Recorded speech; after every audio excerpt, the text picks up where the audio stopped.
Welcome aboard, cinephiles. I'm Titan. Today we watch fantasy movies, the Spiderwick Chronicles. In a night 80 years ago, Arthur, who loved specimen collections, sealed his books in the mansion. However, following an accident, his whereabouts have been unknown since then to this day. Young Mother Helen, from his Aunt Lucinda, inherited the mansion. He moved in with his eldest daughter Mary and twin brothers with very different personalities, Jerry and Simon. Apparently, Jerry doesn't like the run-down mansion, and learned father was also unable to come to visit them as scheduled. Disappointed, Jerry couldn't help but complain to his mother. But then there was a strange sound in the wall. Upon hearing this, Mary knocked a piece of the wall with a broom. Inside the wall, it turned out to be a long-abandoned elevator. Nobody cares about the impression behind the wall except Jerry. And since he just happened to find an exquisite key, he took the elevator alone. He came to the attic that has been sealed for a long time. In the attic where Arthur used to work, already covered in dust, Jerry quickly found the suitcase corresponding to the key, and found the field guide sealed by Arthur. But just when Jerry was curious about the guide, the noise sounded again, and on the dusty table, suddenly a line appeared. Jerry, who was warned, was frightened instantly, so he hurriedly chased the sound and escaped the attic. Driven by curiosity, Jerry eventually ignored the warning on the cover while taking apart after Arthur sealed the firearm. An invisible force suddenly spread in all directions. Terrified, Jerry quickly hid in the box, and through the guide written by Arthur, learned about the magical race of elves, and to meet the spirit in the house. According to the information recorded in the book, Jerry laid a bait, and thus saw Brandick, the little elf guarding the mansion. By Brandick, Jerry learns that there is a mushroom enclosure outside the mansion. But when Jerry asked about it, Simon, out looking for cats, was captured by the evil spirits guarding outside the house. Using the stone ring that can see elves, Jerry immediately took the guide and chased after him. Deep in the forest, Jerry saw the demon Mog serving Wrath's elves. And by the way, released by the evil spirits, Pig Elf Hogs, who usually likes to eat birds. With the help of Hog's spit, Jerry has a pair of eyes that can see elves, and the two are also planning to use the method of luring east and west to save the captured Simon. Just before they act, the evil elves summoned the demon Morgrass. And Morgrass, who turned into an old man, also began to interrogate Simon for the whereabouts of the guide. Panicked, Simon fights for his life. He promised to help Morgrass get the guide. On the way back, Simon found that Jerry actually carries the guide that the demon wants. The two brothers also had a dispute, and seeing the evil elves chasing after them, the two ran towards the mansion in a panic. Simon, who was pulled behind, was bitten by a monster. Mary, who happened to return, was also attacked. Fortunately, Jerry threw the stone ring in time. Mary, who was holding a fencing sword, saw the surrounding situation clearly, and after a narrow escape, the children finally realized the seriousness of the matter. But when they were ready to hand over the guide, Eulantic said, "This move will only lead to a more dire end." In desperation, the children had no choice but to burn the guide, but they soon found out the talisman-attached guide is intact.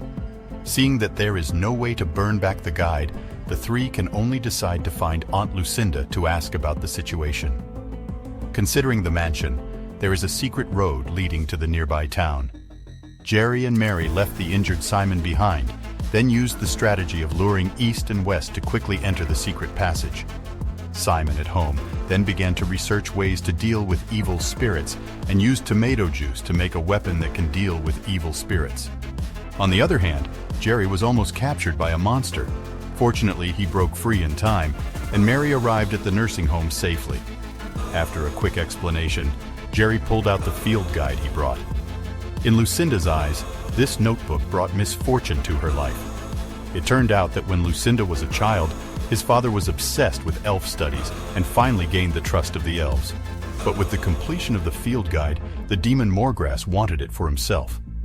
In order to avoid the infestation of evil spirits, Arthur planted a mushroom enchantment around the mansion. But the young Lucinda did not know, and was almost kidnapped by evil elves guarding outside the circle. Arthur stood up to protect his daughter, and his existence has also become a hidden danger for the elves. So the air spirit finally showed up and took him away. Father's departure let Lucinda drown in grief ever since. And to protect the guide's secret, Lucinda could only endure the harm of demons, but he tried to ask for help and ended up in a psychiatric sanatorium. Jerry's reckless approach obviously made Lucinda very dissatisfied. But in the face of these two children asking for help, Lucinda still offered a solution to the problem. That is to find the resolutely alive Arthur as soon as possible. Then burn this book, a guide that could cause trouble in the fairy world. As the demons planned to attack again at night, Hogarth, who overheard their conversation, told Jerry about it and let the children see elves.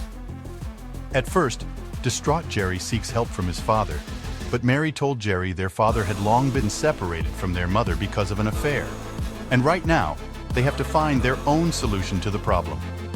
Jerry, who read the guide, then quickly came up with an idea. That is to use the tree whale to summon Arthur's pet to rescue. And with help falling from the sky, the three siblings also successfully crossed thousands of mountains and rivers, safely coming to Arthur. To the surprise of the three, not only did Arthur not age, he's still in the clear singing of the air, thinking his leaving was just yesterday. Until Jerry brings the truth to light, the old man understood the seriousness of the matter. Although after learning that Jerry was going to burn the notes, Arthur is in trouble again, but in order not to hurt the Jerry family, he finally decided to burn the guide. It's just that the two soon discovered the guide they brought is actually a fake book, and the real one was left in the Circle of Protection by Brandick. In order to help the three siblings escape from the control of the air elves, Arthur took the fake book and rushed out. The attracted elf immediately puts down the children and gathers towards Arthur. At the same time, Jerry also called for rescue and escaped successfully with his family. And since they saw the powder being administered by the evil spirits who destroyed the protective circle and Mother driving home, they stopped the car early and rushed into the protective circle regardless of the Mother's order. Seeing the moon is about to rise, Jerry hurriedly arranged for Simon and Mary to build a defensive circle. And in order to make his mother believe in the existence of elves, he first calls for Brandick to show up, then let the mother use the stone ring to see the evil spirits outside the house.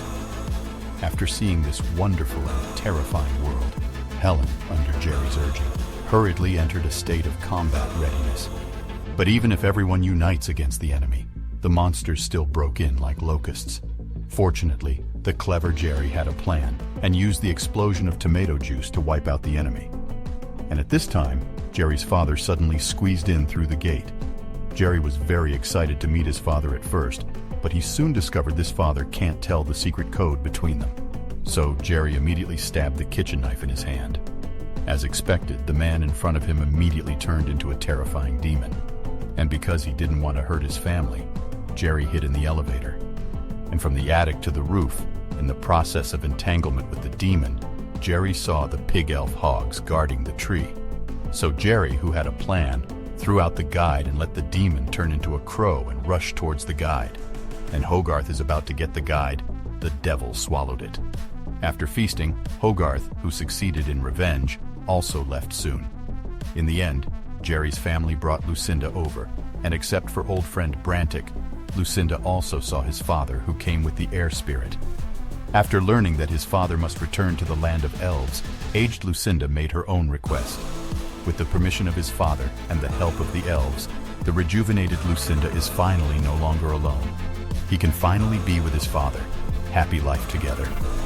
And as the world calms down, Jerry chose to stay with his mother, because for him at this time, this is his perfect home.